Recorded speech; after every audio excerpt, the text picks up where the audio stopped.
Hey, everybody. Welcome to Perpetual Motion, a podcast for those who share my passion for professional development. I'm your host, Dr. Mo Anderson, and my focus is personal finance, communication, relationships, and leadership. My guest today is Derick Gant. Derick is a registered investment advisor, not one, but two-time TEDx speaker and performance coach who is focused on helping people not only make money, but to keep more of it. We all know that struggle is very real, especially with inflation and the current job market. Derick says his purpose in helping others is not personal gain. Rather, it's helping his clients find peace and fulfillment in their daily lives. Welcome, Derick.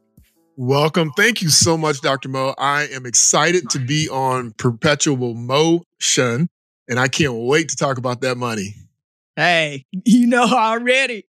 Let's start with your story. What was your life like before the 24-karat transformation? Were you always so astute about finances, about that money?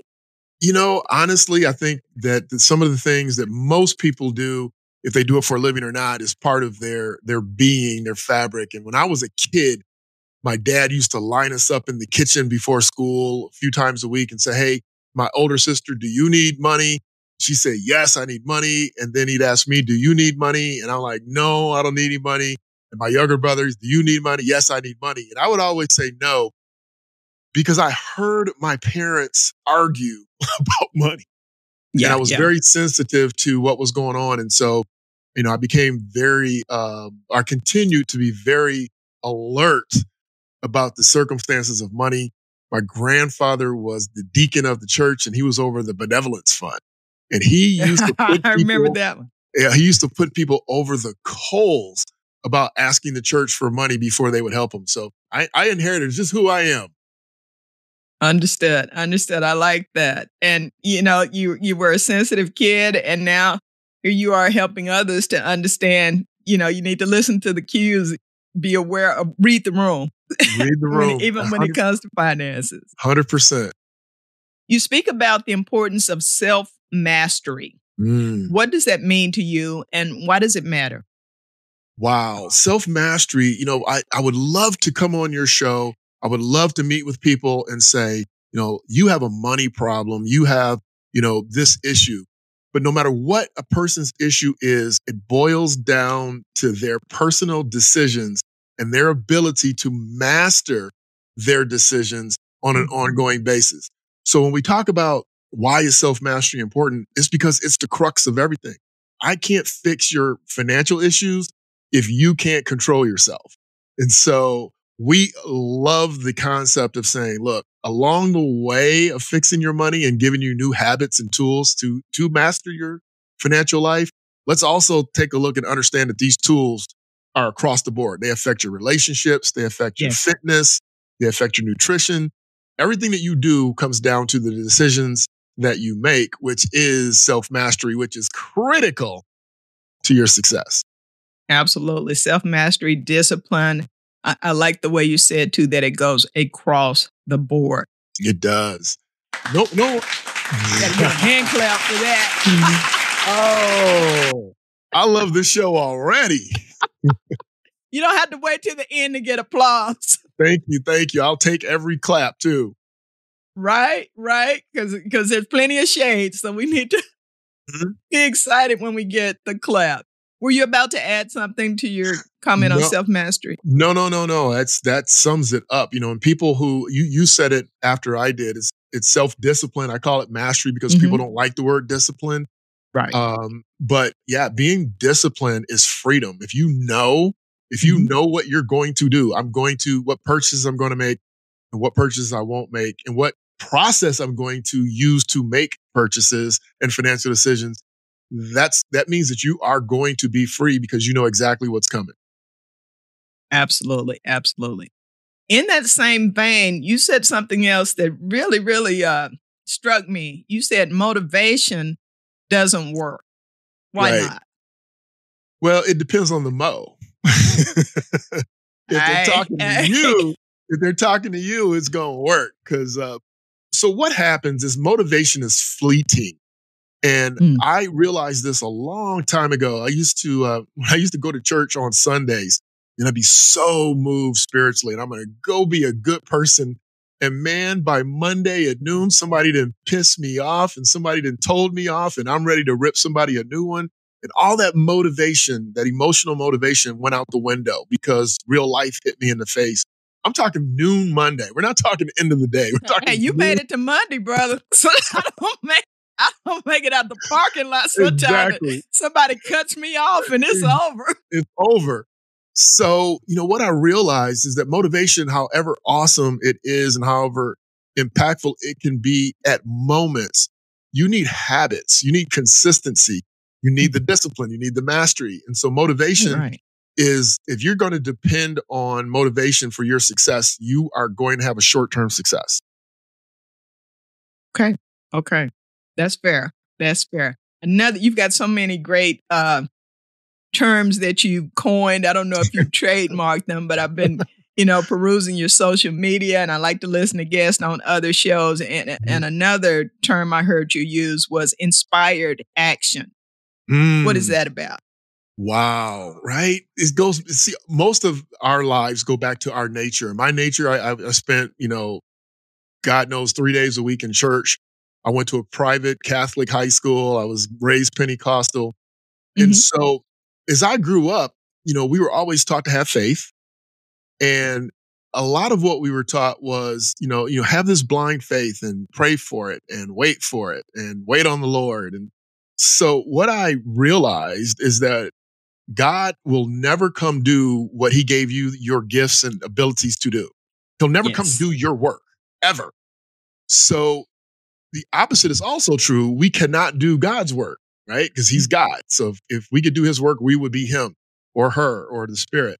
And so inspired action is, listen, have faith, believe all you want to, but you need to take action and do everything that you reasonably can that God gave you the gifts to do. Yes. So I call it inspired action because, there's a debate, even when you look at modern strategy and they talk about the secret, it's like, hey, think positively. Okay, think positively and act aggressively.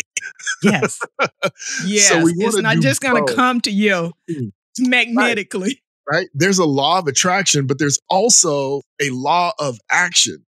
There's 12 immutable laws, and most people focus on the one that says, think it and it'll come to you, right? No, let's go do something.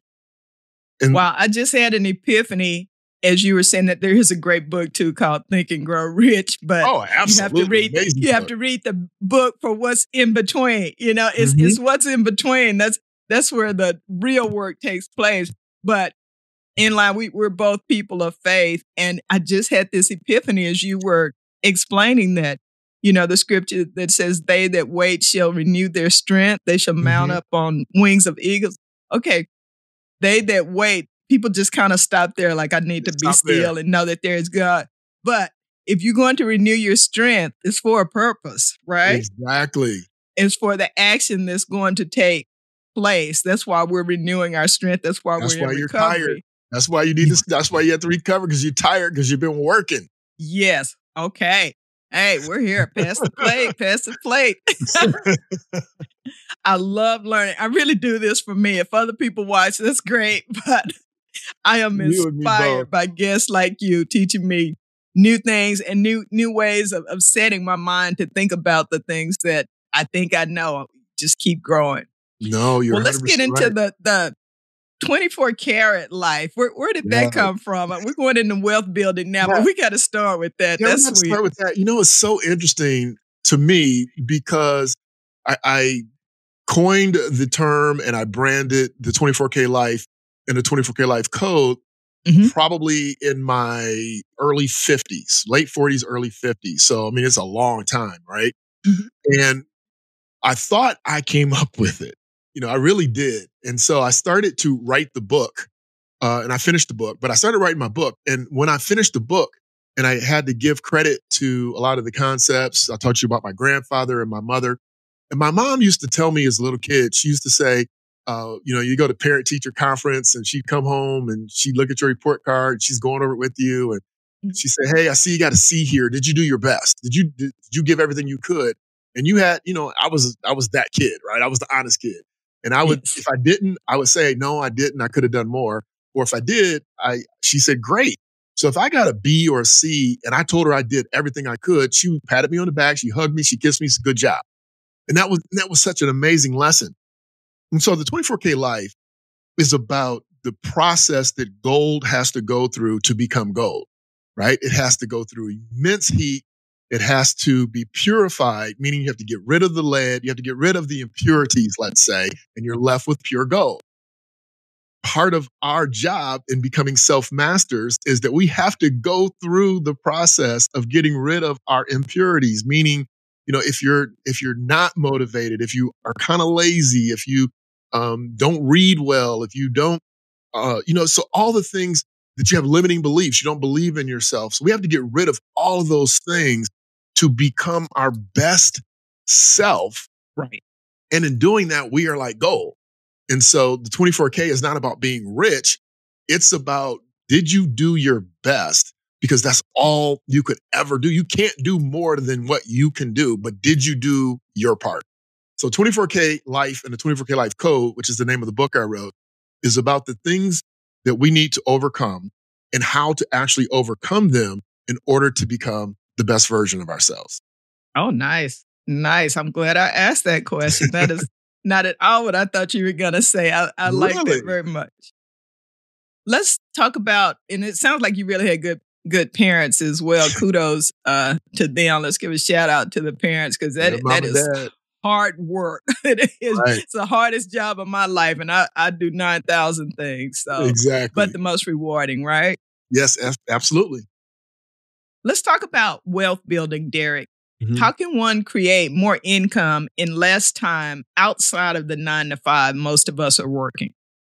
Wow, I'm so glad you worded it that way because it helps volley up the answer. So outside your 9 to 5, what do most people do? Most people complain about the 9 to 5. Most people want to recover from the 9 to 5. They want to wring their hands and talk about how they're not paid enough, they're not valued enough. But if we were to tap into our gifts, now entrepreneurs usually do this, so that's why I'm glad you worded it the way you did. But every one of us has something that we do incredibly well that's kind of easy for us.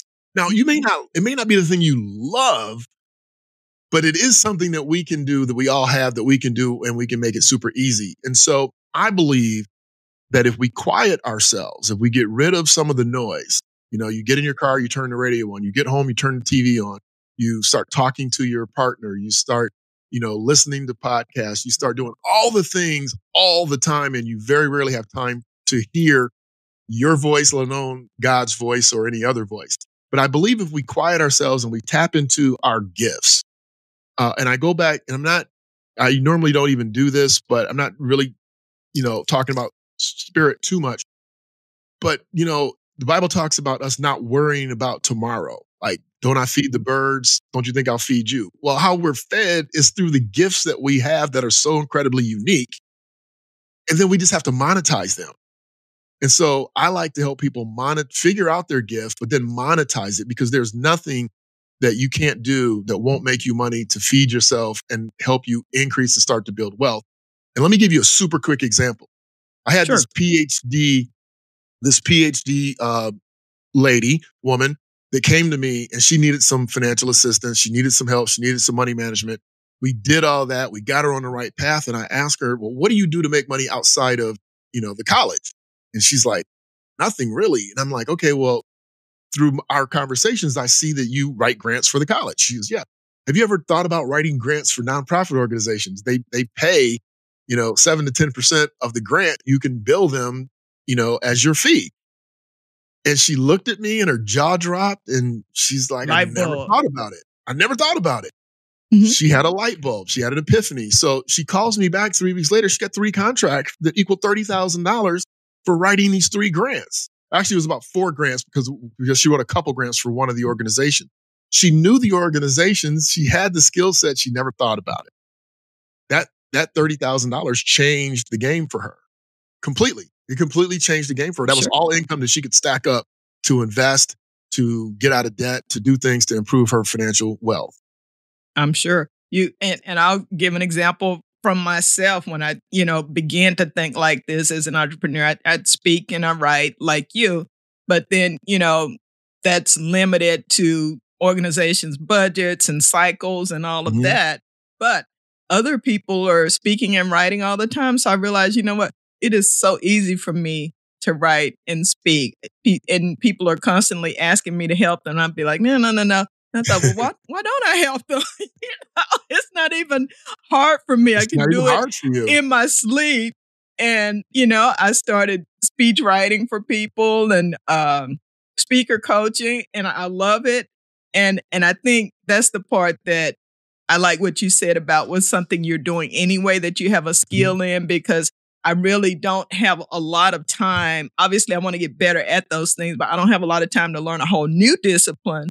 Oh But my if God, you're no. already doing and you got Fiverr, all these people with those gigs, most Mhm. of those people have jobs, they're employed Absolutely. somewhere, right? Right. No, that is a great example because, like you said, you're like, I'm not doing that. No, I don't. But I don't do that. Sorry.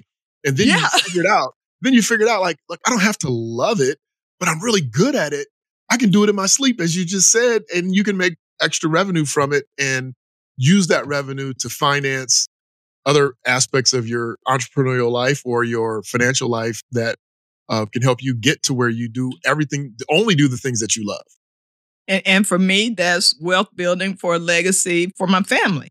Hmm. I want to make sure each generation is doing a little better. So and it's flexible too. Right. It's flexible. So yes. What tips do you have for someone? Okay, you discover this thing, they're listening to your talk and they're like, oh, people ask me about this all the time, or I have this skill. I could spare 5-10 hours a week. Then Hmm. what? What tips do you have for people who want to start their own business? And is this really a good time to do so? I don't know a time that's not good to start. I don't think there is such a thing, but Okay. we do make excuses, right, of why we can't start. Hmm. Um, Hmm. so many times, people, from a performance perspective, people will come and they'll say, "Hey, I really want to start working with you. I know I can do more, but I want to start after this, this, and this." And you're like, "Okay, well, you really don't want to start." Because there is no better time than the present to implement. People want to lose weight. I'm going to start after my birthday, after the holidays. And I will tell somebody in a heartbeat, you know what you just said? You said, I want to continue to get fat. And no, I tell them exactly what they're saying. Wow. You want to say to me, I want to continue to eat crappy. I want to continue to get fatter before I get fit. That's what you're saying to me. And is that what you mean? And they're like, oh, well, I just want to have fun. Okay, fun, eating sugar, right? And desserts and all the things that you know you shouldn't eat if you were on your plan. So you really don't want your plan, right? And they just look at me like, I don't know what to say to that because it's the truth.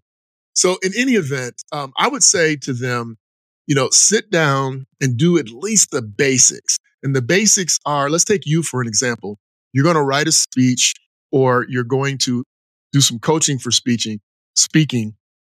I would go to the marketplace and say, well, what's the average fee?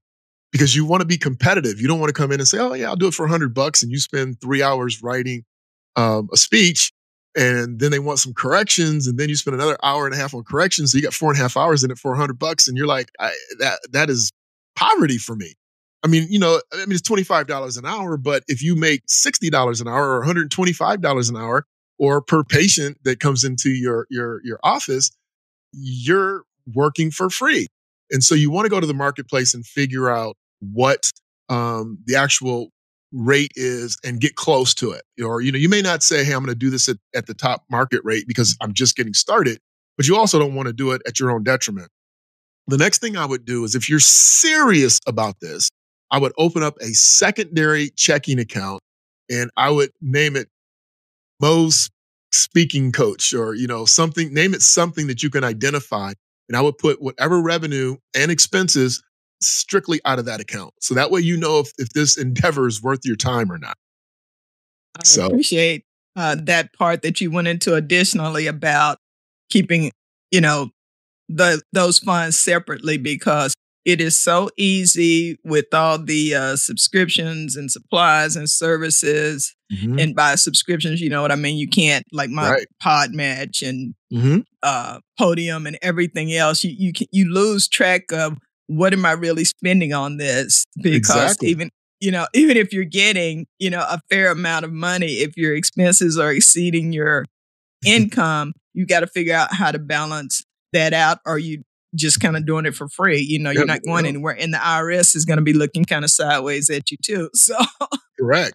And you don't so you're not doing it. I mean, if you're going to do charity, then make sure you say it's charity and just do charity. and get But if that you're going charitable deduction. Yeah, Yeah, but if you're yeah. going to be in business, then you want to make sure, and you're 1,000% right. It's like, hey, what's everything? Am I using some AI platform that I pay $79 a month for? Am I using, what am I using this to make sure my grammar is correct? Did I buy a new recorder to make sure Mhm. that this flows properly, or transcriber? So you're 1,000% correct in that. And that's how you do it. That's how you know is all the income goes into that account and all the expenses come out of that account.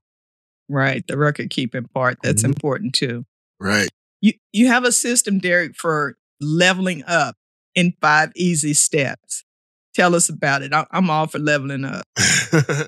Well, it's not rocket science, and so hopefully you won't be disappointed. But step one is to acknowledge where you are. Most people do not tell themselves the truth. They say, "Well, I want to get better, and I want to lose 50 pounds, or I want to lose 20 pounds." Okay, well, what have you been doing? Where are you? What are you doing wrong? What could you get rid of? So basically, an assessment. The first step is to do an assessment. The second step is to structure a plan. So now that you know what's the plan. So when you're looking at your plan, you want to say, I like using losing weight as an example because everybody's in that mode at some point or another in their universe. And so now that you know, okay, well, what weight should I be? Where should I be? What am I doing wrong?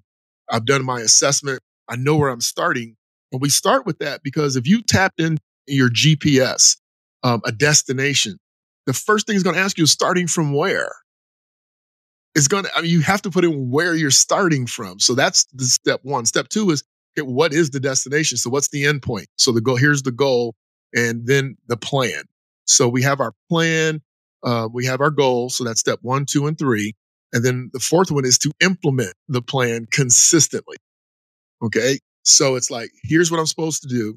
And you don't focus on, hey, I need to lose 25 pounds. You focus on, I need to eat right with my next meal. I need to eat right my next meal. I need to exercise today, not tomorrow, not next week, not worried about what I'm going to eat. I'm not worried about losing 5 pounds. I'm worried about eating right now. Just so focusing intently right now. Okay. And then the final step is to reevaluate. I call it recalibrating. So you want to look at it and say, okay, is this working? Okay. And again, this is all biblical, right? So All God right. said, hey, so what do you want to do? Let us separate the heavens from the waters. So then he looked at it, then he did it, then he reviewed it. Was this good? Yeah, it was good. Or no, we didn't quite get all the firmament separated. So we, Okay. we need to go back because we thought taking sugar out of the equation was going to really help us move forward. Taking sugar did, but we forgot about the bread, which gets converted into sugar. And the Okay, so now potatoes. we need to recalibrate and take out the white flour starches, right? So Right, you right. have to recalibrate. And if I could add a sixth step, it's to rinse and repeat. So you start back Mm, over at step number one, and you just keep going through this cycle. So those are the 5 steps to get yourself jump started to your next level. awesome. Awesome. Do you have any other tips on making, keeping, and growing money before we talk about your TEDx talks and your books? Okay. My final tip would be, people look at other people, people look at people that they think are successful. And I want them to know, number one, it's not all it glitters is not gold, number one. And number two, true financial success or true success at anything is like watching paint dry. That means it's going to be boring. It's going to be monotonous, and you have got to fight through to continue to get to that exponential point where you're starting to see the results, because it's going to be, think about it.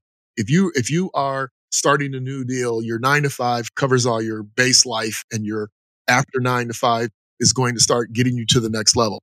It's going to take you a while before you break even. Then it's going to take you a while to get a profit. And then once you get a profit, it takes you a while to accumulate that profit to make it meaningful to yourself, right? And meaningful is different for everybody. Some people, 10,000 is meaningful. Some people, it's 100,000.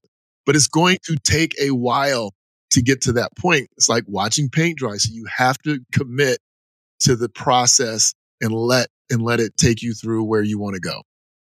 Wow. Very good. Very good. Thank you. I love that you've done 2 TEDx talks. They're phenomenal.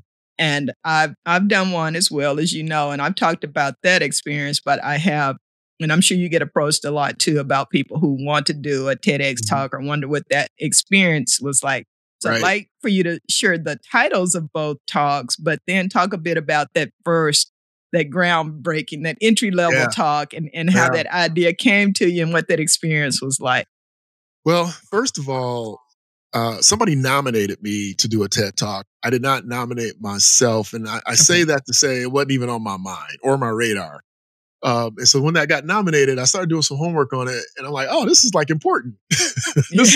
A little bit, yes. Yeah, this is a little bit of a big deal. Yeah, this is a big deal. So, and this is before I wrote my book.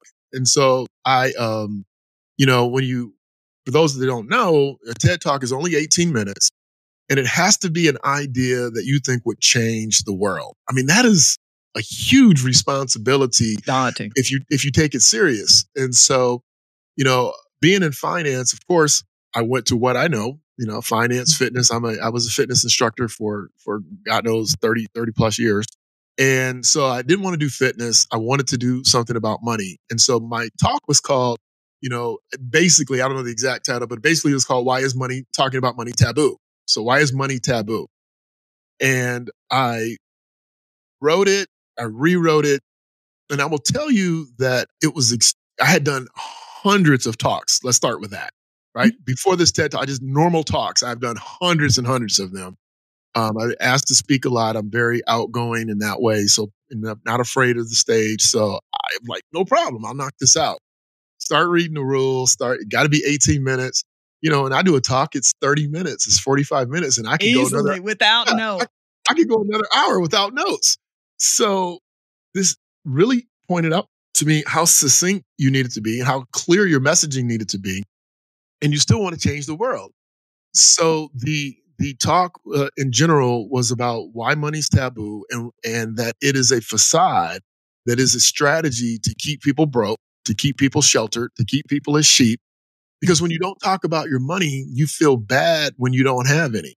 You feel bad when you mismanage it, but you're not allowed to talk about it because they'll guilt you into saying, oh, you're stupid, or you're not a good steward. You're terrible. But then you go backwards and you go, okay, well, when did you teach me about money? Never. You didn't teach me in grade school. You didn't teach me in high school. You didn't teach me in college. You didn't teach me at home. So the society does not teach personal finance. They do not teach needs and wants. They teach wants. And so society is set up. Think about it. College campuses used to be loaded with credit card companies giving kids with no jobs credit cards. Yeah. Sears gave me one at Baylor. I was 17. I went to college at 17, and they were set up in the student lounge, just giving them out. Giving them away. So that's one part of talking about money being taboo. The other part is that, think about the disparity between men and women's income. Think about disparity between races with income.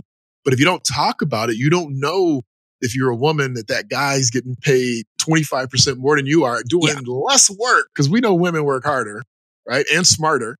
I know. You said it. I did. Me, it's a fact. We think we know everything, so we miss so much. And you all are more open. Won't get into that, but that's a fact. So in any That's another show. We'll have to have you back. So, so if you're not allowed to talk about your income, if you're not allowed to talk about being financially in bad shape, and people with money don't talk about it because they don't want to get robbed. They don't want family members asking them for money. So it's a double-sided thing, right? So just don't talk about it. And don't want to come off as arrogant, which is also something. Right? So when people are talking about their money, you know they don't have any. I mean, that is a given. So anyway, that was a TED Talk. Now the interesting thing about that particular experience that I'll bring in is a little bit of a cloud. Was my mother was in hospice, and anybody that knows anything about hospice, she was on her final days. She literally passed away maybe 2 to 3 days after I did my TED Talk. And my one of my best friend's wives FaceTimed the talk.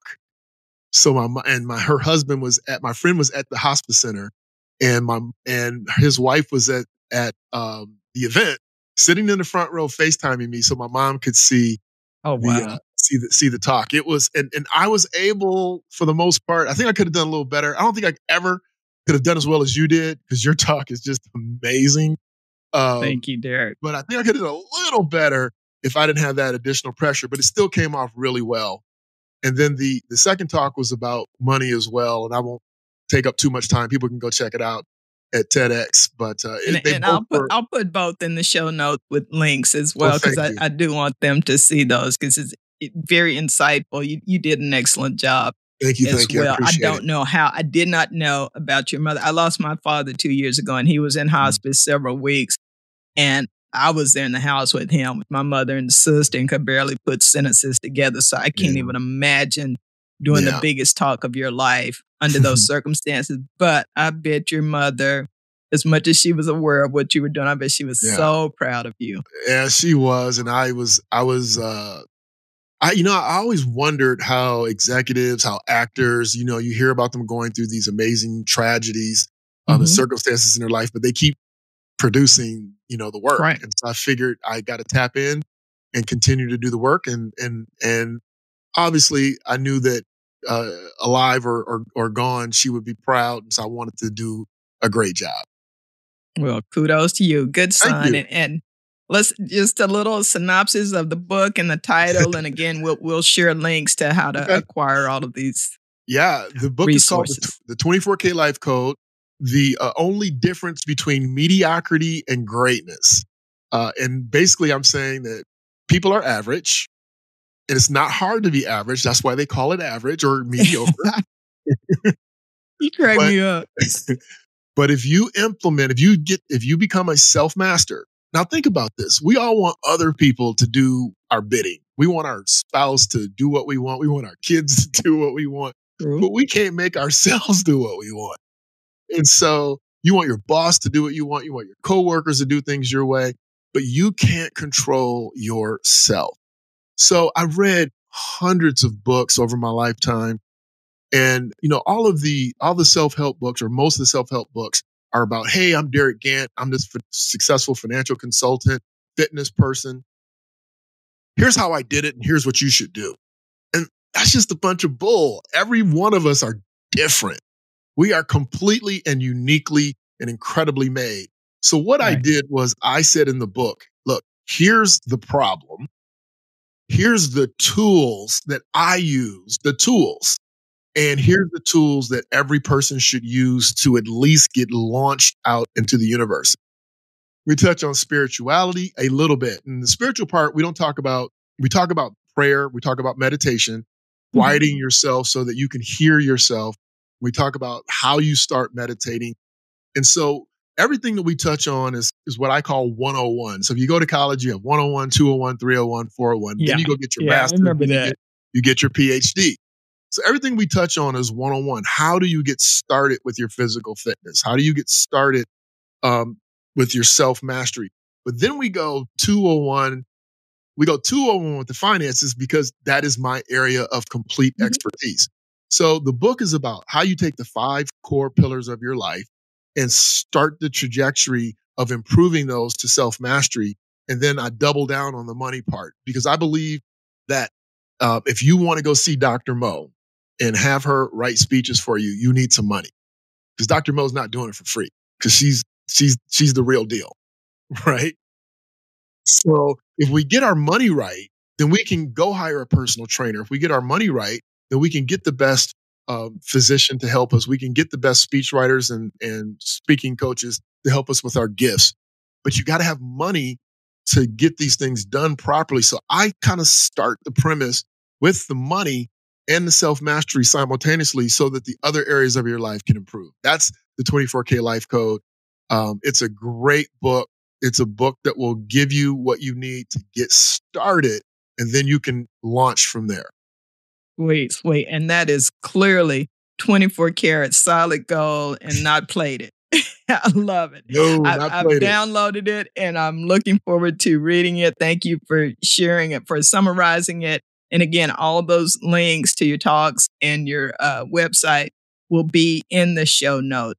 This has been an awesome interview, Derick. I've enjoyed it. Great sense of humor, bringing your faith in there. I respect that as a faith-based person, as well as just being so open with your gifts. Really love what you've said today and look forward to having you back on the show. Thank you so much. And I've had you on my show and I can't wait to have you back as well. Sweet. Well, folks, remember to like, subscribe, and share if you've enjoyed this content. I release episodes weekly. Also invite you to visit my website at drmoanderson.com to learn more about my services as a speaker and speaker coach, as well as my books and motivational videos. Until next week, be well and be safe. Thank you.